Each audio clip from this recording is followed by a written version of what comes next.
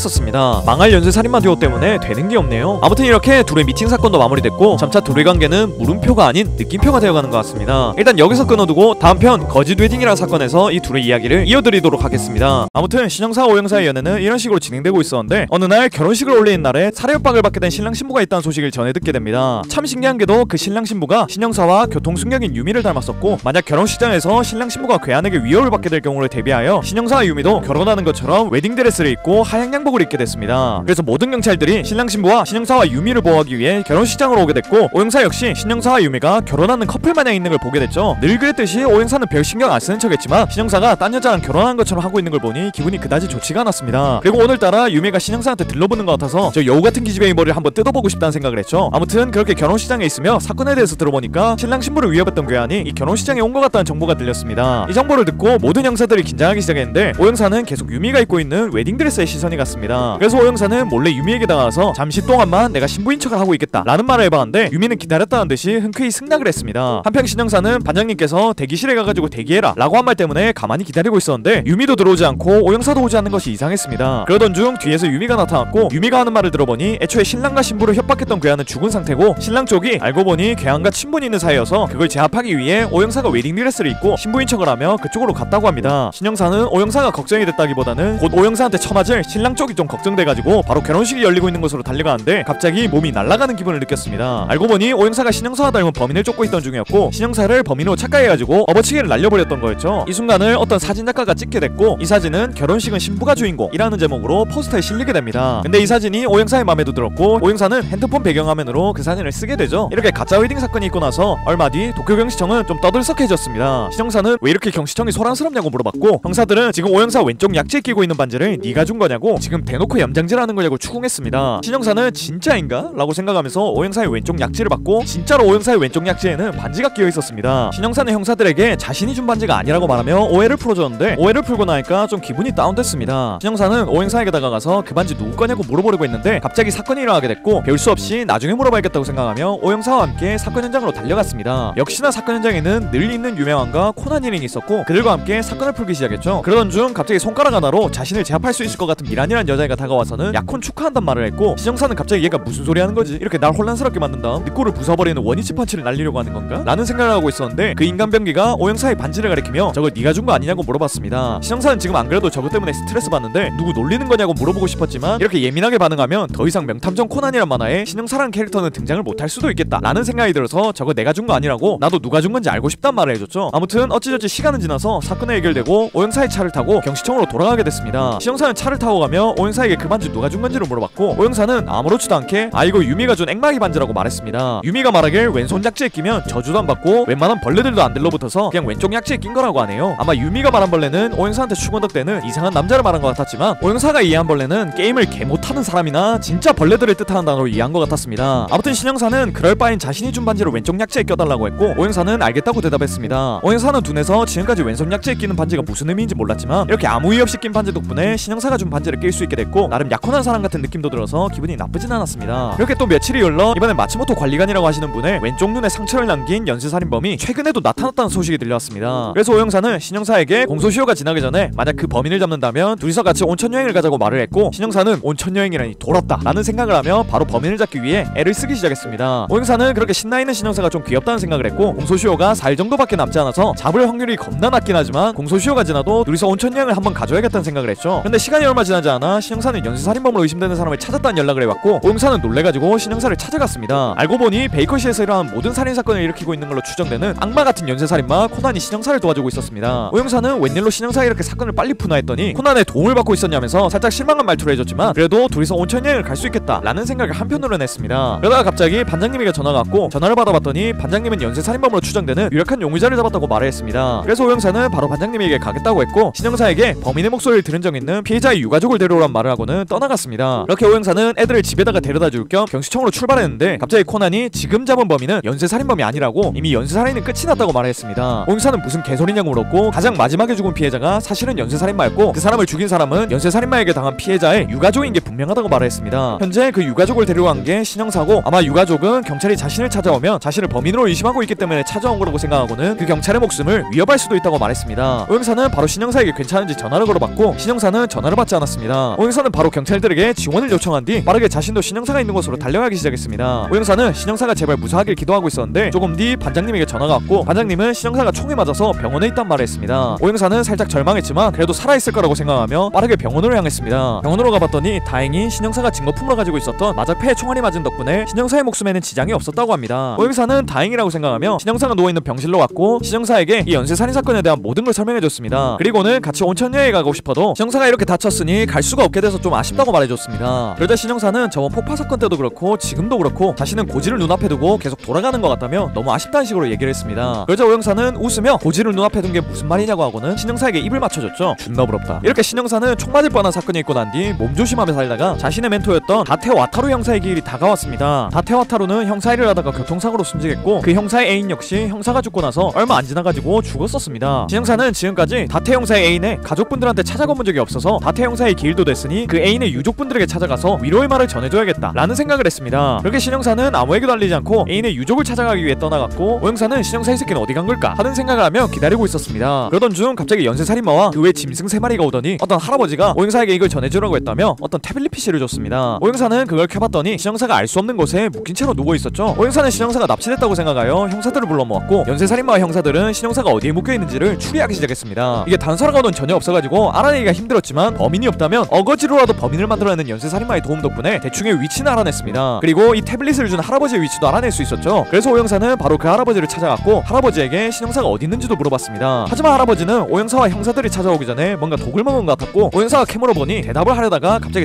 사망해버렸습니다. 오영사는 지금까지 답 없는 범인들을 수없이 봤지만 이 알베는 심각한 수준으로 답이 없다고 생각했습니다. 이렇게 된 이상 신영사를 보여주고 있는 카메라로 다시 추리하는 방법밖에 없었고 오영사는 이렇게 계속 있다가 신영사가 배고파서 뒤지거나 얼어서 뒤질 것 같다는 생각이 들어서 좀 조급해지기 시작했습니다. 오영사는 연쇄살인마와 함께 추리를 하던 중 신영사가 납치된 곳이 홋카이도에 있는 곳이라는 걸 알아냈습니다. 신영사가 있는 곳을 알아낸 오영사는 오영사는 바로 헬기를 타고 출발했고 신영사가 시야에 들어오자마자 뛰어내려가지고 신영사를 구해냈습니다. 그러고는 지금까지 걱정했던 것과 조급했던 것이 조금 안심이 돼서인지 바로 신영사에게 입맞춤을 했죠. 뭔가 최근 들어 신영사가 총도 맞고 납치까지 당하는 거 보니 신영사가 연약한가 보구나 라는 생각을 했고, 이제부터 오영사는 자신이 신영사를 좀 지켜줘야겠다 라는 생각을 하게 됐습니다. 일단 여기까지는 오영사의 시선 위주로 이야기를 이어갔는데, 지금 설명할 사건 같은 경우는 신영사의 심리 묘사를 위주로 말하겠습니다. 신영사는 일을 하던 중 갑자기 오영사가 주차장으로 불러가지고 일단 내려가 봤고, 신영사가 도착하자 오영사는 그게 없다 라고 말을 했습니다. 신영사는 이 말에 오영사의 월경이 없다는 소리를 알아듣고는 오영사가 자신의 아이를 임신했다고 생각하고 자신이 책임지겠다는 말을 하죠. 근데 여기서 좀 이해가 안 됐던 게, 저는 오영사가 그게 없어 라고 하길래 뭐가 없어진 거지? 라는 생각을 가장 먼저 했는데, 신영사는 여기서 바로 월경이 없다는 걸 알아들은 게 존나 이상해요. 그리고 솔직히 처음 봤을 때 신영사가 대체 뭐가 없다는 걸로 오해를 했길래 오영사가 임신한 걸로 착각을 했을까 라는 생각이 들어서 겁나 찾아봤었습니다. 아무튼 결론적으로 신영사는 머가리에 마구니가 가득 찬 걸로 보이네요. 아무튼 신영사는 오영사가 자신의 아이를 임신했다고 생각하여 이제 앞으로 어떻게 오영사와 결혼 생활을 할지 생각하던 중 갑자기 사건이 일어나게 됐고, 신영사는 오영사와 함께 사건 현장에 출동을 합니다. 사건 현장에 나가서도 오영사의 임신에 대해서 생각하다가 딱히 사건 해결에 큰 도움을 주지는 못했고, 어찌저찌 현장에서 코난이란 살인마의 도움을 받아서 사건을 해결하게 됩니다. 그렇게 경시청으로 돌아가며 신영사는 오영사와 함께 없어진 것에 대해서 대화를 하게 되는데, 사실 없어진 것은 오영사의 경찰 배지였고 신영사의 주머니 안에 그 배지가 있어가지고 오영사는 기뻐합니다. 신영사는 뭔가 아쉽다고 생각하며 경시청으로 돌아왔고, 경시청으로 돌아왔더니 오영사가 임신했다는 식으로 이미 소문이 나 있어서 그런지 신영사를 형사들이 끌고 가며 이야기는 마무리됩니다. 이렇게 명탐정 코난 원작에 나왔던 신영사와 오영사의 이야기는 전부 마무리가 되죠. 정말 길고 길었던 오영사와 신영사의 이야기가 마무리됐습니다. 명탐정 코난은 근본은 추리 만화이긴 하지만 유독 이 만화에는 커플에 대한 묘사가 많이 나옵니다. 그 중에서도 주인공 커플을 제외하고는 제일 많이 나온 커플이 다인성과 서가영 그리고 신영사와 오영사인 것 같습니다. 개인적인 생각으로는 다른 커플들도 좋지만 신영사와 오영사의 사랑 이야기가 우여곡절도 많고 도중도중 큰 사건도 몇 번 있어서 그런지 가장 재밌었던 것 같네요. 여러분들도 이 커플들의 이야기가 재밌었길 바라겠습니다. 오늘도 이런 영상 봐주셔서 너무 고맙고 전 더 재밌는 영상으로 돌아오겠습니다. 그럼 다음 시간에 만나요.